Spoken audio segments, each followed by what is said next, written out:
Contest, Chapter 7. Cube, I need to see you in Lord Voss's chambers, said Rose over the intercom. I headed up to the turbo lift and walked in. Hello, Cube. There's some things I need to square away with you. On the table are some guns and your payment from Gabriella for finding Gilbert, said Lord Voss. But I thought Gabriella died. She did. I retained the money in her account. I also have some other items. This is a link. It will keep you in contact with the others on your team. Wow. A UTAS XTR shotgun with 20 round clips. 100 clips? Here's your credits. 1 million? Holy cow. I wouldn't let the others know, said Rose. Okay, no problem. And your belt has stealth mode. No sound, no visible appearance. You will be invisible. And this, said Rose, is a comlink, just when you want to speak with me. It's a wrist patch and looks like skin. No one will see it. It's waterproof. Thank you.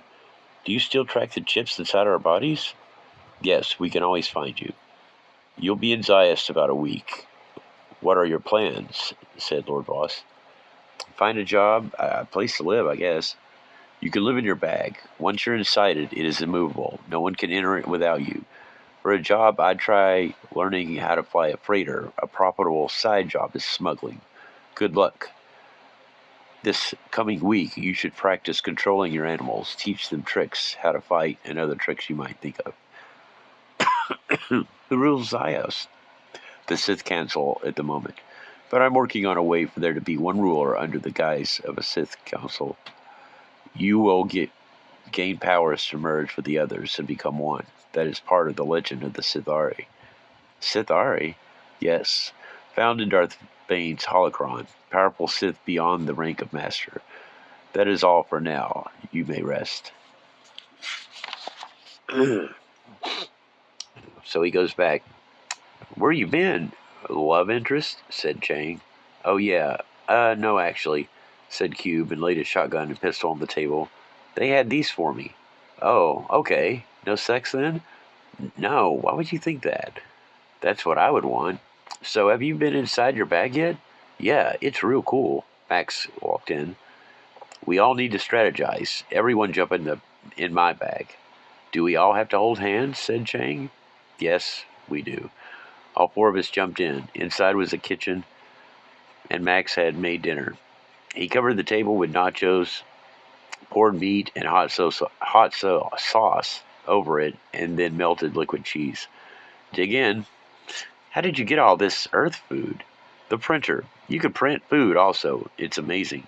Besides, they put one in each bag. We can all print all the food we love. Cool, said Cube. So they have plans for us, big plans. Supposedly, we are learning all of this history of the quote-unquote Jedi because we'll be rescuing a Sith Lord from them. Who, I'm not sure. I say we go into the archives and skip the Jedi section and learn about the Sith so we can figure out who it is we're rescuing. Okay, then what? Said Matt. Is this something we really want to do? I mean, said Chang. Well, they have given us abilities we didn't have before, and we're going to a planet we've never been to. We have to depend on them for now, said Max. But I don't like being used, so I catch your meaning. Let's just write it out, said Cube, and in the meantime, access the archives and see what we can find. So they go to the archives. We're almost done with the Jedi, according to this, said Cube. Well, we'll finish it up then, said Max. Cube pressed play. As the Jedi Council's only amphibious member, Kit Fisto leads the Republic armies to victory on strategic water worlds across the galaxy. His Nautolan physiology makes him ideally suited to battle above and below the waves. During the Clone Wars, Master Fisto first sees action on Geonosis, serving as one of the Jedi who infiltrate the execution arena to battle Count Dooku's droid soldiers. Later in the war, he trails General Grievous to the third moon of Vasek, only to find his team trapped inside Grievous's fortress, where he witnesses his former Padawan, Nadar Beb, lose his life to Grievous, Pet Roguar. Fisto dives under the waves again to save Princely Char of Mon Calamari from a separatist insurrection led by Carcodian Commander Rip Tamson and backed by the revolutionary forces of the Quarren Isolation League.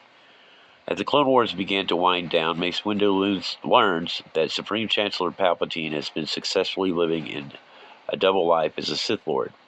Kit Fisto, as well as Masters Agent Kolar and Saesee Tiin, accompany Mace to the Chancellor's office to confront him and make an arrest. Instead, Palpatine reveals a hidden lightsaber and explodes into lethal motion, cutting down Fisto before the shocked Nautolan can raise his own blade in defense and block the attack. Maybe it's Palpatine we have to rescue. All these Jedi are alive during the Clone Wars, says Matt. With their magic robes and facial tattoos, Jedi Master Luminara Unduli and her Padawan Barriss Offee are an unmistakable duo during the Clone Wars, honoring the cultural traditions of the near-humans of Muriel. Unduli selected fellow Marilyn, Barriss Offee as her apprentice. By the time the Clone Wars break out, Offee's skills have grown enough for Unduli to trust Offee in battle, and both Jedi serve as members of the Vanguard force that participates in the Battle of Geonosis. As the war takes shape, Master Unduli accepts the command rank and takes control of the 41st Elite Corps, working closely with Clone Commander Gree.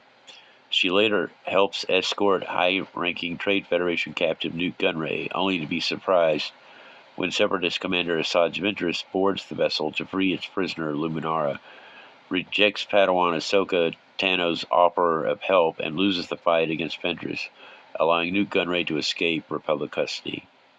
During the second Battle of Geonosis, Master Unduli pursues Separatist leader Paga Blesser into a remote network of catacombs where insectoid matron Queen Karina keeps her nest.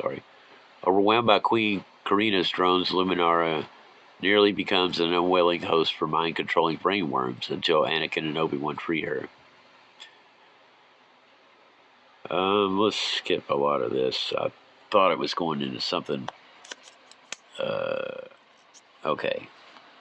When the Trade Federation invades Naboo, Queen Amidala seeks advice from Senator Palpatine, who serves as Naboo's representative in the Galactic Senate. Palpatine confides that the Republic leader, Supreme Chancellor Valorum, has little power in the Senate and that bureaucrats in charge. Palpatine adds that Amidala wants the Trade Federation brought to justice, and her best course of action is to call for a vote of no confidence in Valorum and then push for the election of a stronger leader. At Palpatine's urging, Amidala follows his advice, and Valorum is forced to leave office. To Amidala's surprise, the Senate elects Palpatine as Supreme Chancellor. Palpatine secretly becomes Darth Sidious, apprentice to the Sith Lord Darth Plagueis. He kills Plagueis and assumes the mantle of Sith Master. Then Sidious takes a male Zabrak infant named Maul from Dathomir and raises him as his apprentice. Keeping his Sith Lord identity secret, Palpatine becomes a senator of Naboo. Palpatine manipulates events to become Supreme Chancellor. Darth Sidious instructs Darth Maul to kill Queen Amidala, but Maul fails. Palpatine then meets Anakin Skywalker. After he takes Count Dooku as his new apprentice, they conspire. After the Senate learned that the Separatists are using Geonosian foundries to manufacture a massive droid army, the Senators vote to grant emergency powers to Supreme Chancellor Palpatine.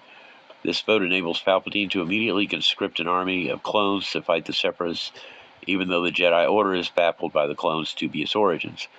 Palpatine professes his regret that the Civil War requires him to take emergency powers and claims that he looks forward to relinquishing those powers when the war is over. During the ensuing Clone Wars, Palpatine assumes even more responsibilities. His many duties include working with the Senate to pass laws to fund the war and prevent bureaucracy from interfering with programs that the Jedi Council considers vital to the war effort. Having survived the Battle of Naboo, Darth Maul agrees to take revenge on Darth Sidious. Captured by General Grievous, Palpatine manipulates Anakin Skywalker to kill Count Dooku and lures him to the dark side. On the last day of the Clone Wars, Palpatine tells Anakin a story about a Sith Lord, Plagueis, who used the Force to create life and prevent death. According to Palpatine, only the dark side of the Force offers a route to Plagueis' secrets. Palpatine later reveals that he himself is a Sith, Darth Sidious, and promises to teach Anakin his dark side knowledge if Anakin allies with him. As a Jedi, Anakin knows it is his duty to stop Palpatine. However, nightmarish visions of his beloved Padme dying in childbirth convince him that only Palpatine's Sith powers can save her. Anakin agrees to become Sidious's apprentice, Darth Vader, to crush the Jedi Order. The Jedi Task Force learns that Palpatine is a Sith Lord, tries to capture him. Palpatine kills them, but his own Force lightning leaves him disfigured. After destroying the Jedi Order, Palpatine seizes power and declares himself Emperor. He recovers the wounded Darth Vader from Mustafar and transforms him into a cybernetic nightmare. The Emperor directs Vader to oversee the construction of the enormous Imperial battle station. As the Republic is reorganized into the Galactic Empire, the self-appointed Emperor Palpatine makes good on his vows to end corruption in the Senate, and many citizens of the Republic believe he is indeed restoring stability to the galaxy. Few comprehend that the galaxy is now under the command of a Sith Lord, and that the Emperor's new order is based on tyranny and brutality. Palpatine meets his fate at the hands of his former apprentice when Vader tries to protect his son, Luke Skywalker, and hurls his master down the Death Star's core to fiery death. Okay, stop. This makes sense. After Palpatine dies, the Sith are gone, said Chang. Apparently not, but they've probably been struggling ever since. Palpatine's a genius. He manipulated everyone, said Cube. The next day. Everyone, we've arrived at Ziost. We'll be landing shortly, said Rose. They all went down the ramp and entered a new city. Remember, Cube, if you need me, said Rose, tapping her wrist. Gotcha. Everyone turned right and saw signs and languages they didn't recognize. Great. Now what? Said Chang. Excuse me, sir, said Max. Wadawando? Oh, where is the employment office? Dipa-dupa, he said, and pointed at a building. Thank you. We'll need a translator droid, said Max, and went into the building. Welcome, strangers. I was told by Lord Voss to expect you today. Finally, someone who speaks English, said Max. No, I don't speak English. You see, this is a Tizo worm. He pulled it out of his ear and put it back. I was instructed to provide each of you with one and assign you all jobs. Now, here are your Tizo worms. He handed one worm to each of us, and we put it in our ears. Everyone that spoke, we understood them as if they all spoke English. Chang, Lord Boss mentioned you wanted experience as a soldier. Yes, that's right. Good. This is Sergeant Wright. He'll be your instructor. Follow me, recruit. Chang followed Sergeant Wright and was gone. Now, Matt, you wanted a job at the local hospital. Yes, sir. This is Dr. Yorthak. He will train you, Max. He will train you. Max, I have a job for you mining Mandalorian ore, and Cube, I have a job for you exporting the ore aboard a freighter. Good luck, gentlemen. And then later. Name? Derek Riss, sir. Most of my friends call me Cube. Well, Mr. Riss, I own and run this freighter. You'll help load it, unload it, and keep her shiny. You'll be paid a wage of 30 credits a day. There's a bank down below or a bunk where you'll sleep. See those crates? That's refined ore. Load them in using the loader. Once you're done, we'll blast off, said Kraz. To where, sir? Today it's Thika. Tomorrow, who knows? How far is Thyla? How far is it? About 300 parsecs. Parsecs? Okay. I don't know what that means. I know you're just barely a man, but no one ever taught you science. This is the first time I've been to another planet. Well, a parsec is 3.76 light years, which means it takes 3.76 years to travel a parsec. Light years means to travel at the speed of light for 3.76 years. This galaxy is approximately 100,000 light years across. We never get across before generations die off. True, but that's where hyperspace comes into play. Because we do a lot of traveling, our hyperdrive can travel 500 parsecs in one day. So in just over 12 hours, we'll get to Thyla. Unload and be back here tomorrow. Then I have to refuel, reload, and set off for somewhere else. I see. Good. Now get to work. Time's a-wasting. You're a big boy, Max. Mind today. Once you build up your strength, we'll talk. Okay. This is Tor. He'll train you. What's your name, boss? Lori. Okay, and then somewhere else. Okay, meatbag, this is your bunk. This won't do. You're a big one. We'll figure out something. We're going to train you and teach you about the military, from rival mercenary groups to standard military procedures to planetary armed forces. Conflict is an inevitable result of life. On every world that harbors conflicts, living organisms, creatures battle one another for dominance, resources, territory, or ideals. Whether you've taken up arms to protect others, win glory, exact revenge, or simply earn a living, you are the perfect embodiment of this truth. You're an expert at combat of all types, but tend to prefer heavy armor and weapons. The bigger the better. You may be a career soldier, a fresh mercenary recruit, or a lone wolf who rejects authority.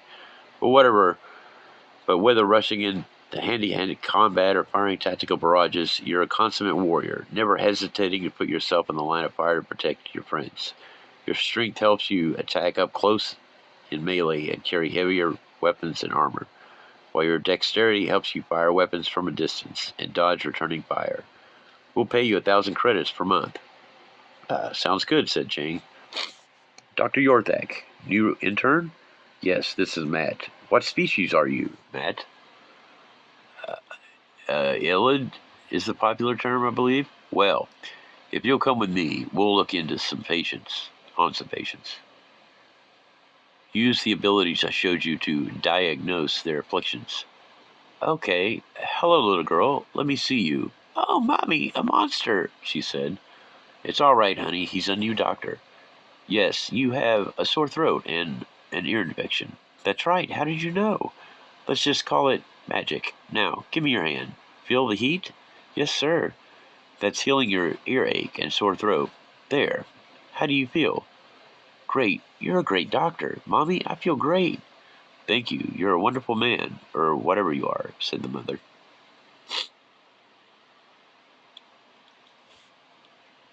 Very good, Matt. You'll be paid 5,000 credits per month. Somewhere else, I finished loading the ship, and Kraz invited me up to the cockpit. Sit down. Have you ever sat in the co-pilot's seat before? No, sir. Not even on an airplane. What's an airplane? A small passenger vessel with wings that only flies about the cloud level. Oh, a primitive technology. I've read about it. Well, this ship ain't state-of-the-art, but it works. If I teach you how to fly, you can make runs on your own. Would you like that? Yeah. You're getting paid about 1,000 credits per month, plus room and board on the ship. But if you pilot it, you'll be paid 4,000 credits, plus spending money. And if you do well with that, there's some side jobs I'll have for you as well. Do you know how to defend yourself in case you run into pirates? Yes, but I've never fired a laser cannon. You'll learn that too. Cool. You need the heat on? No, cool is just an expression. Oh, okay. Once we got to Thyla, we stopped by an augmentation store. These will do nicely. What do you think, Cube? For who? For you.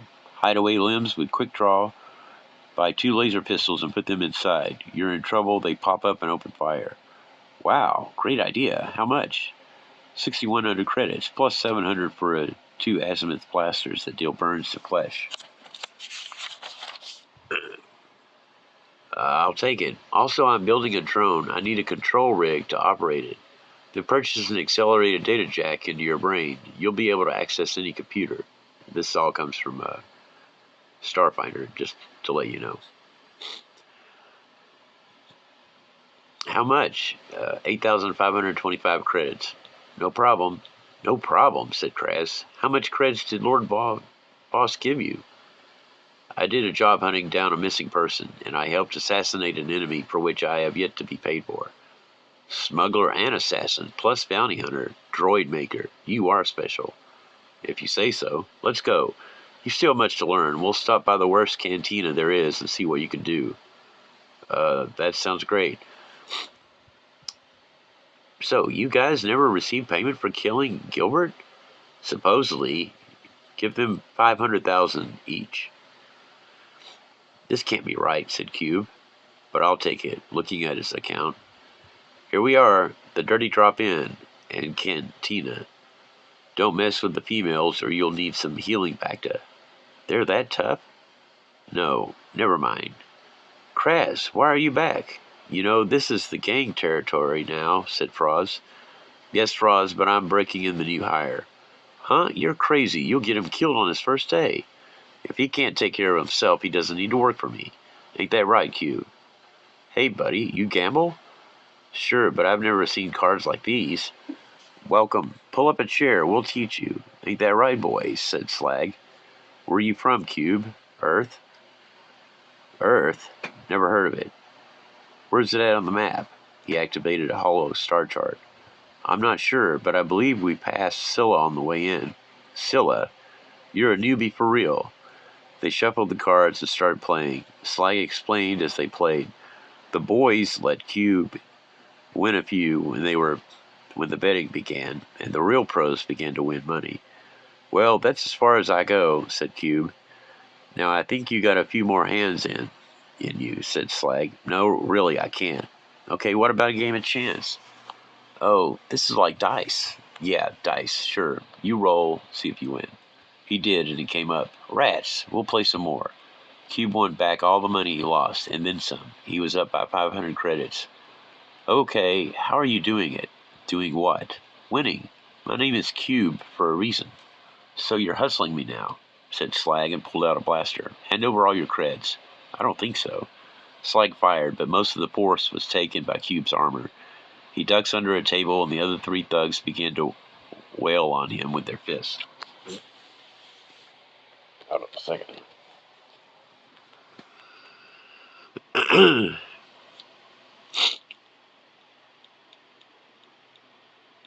Okay, there are others in the cantina watching the fight. Cube notices 2 Mandalorians and Jedi. Not so lucky now, are you, boy? My name's Cube, not boy. Cube stood up and pulled out 2 katanas. Oh, a swordsmaster. This should be interesting, said Mag, as he and Kayla watched. He's got talent, I'll give him that, said Luke. Cube swung and missed Slag, so he turned and sliced with an axe and hit one of the thugs, slicing off half his arm. Ah! The other 2 thugs opened fire. Cube jumped behind the bar, dropped his swords, and pulled out 2 Desert Eagle pistols as he stood and shot them both in the eyes. He put his guns away and picked up the katanas. Then he jumped over the bar with a 180-degree twirl, took the third thug's head clean off. Slag, where are you? Slag came up from behind and cut into Cube's shoulder, then the other shoulder. Cube's arms were useless. Now, I want my money, Slimo. Spike, target behind me, said Cube. My name's not Spike, newbie. What's wrong with you? From Cube's backlights activated and drones detached. Did you get your car? Yeah. Did they have it fixed good?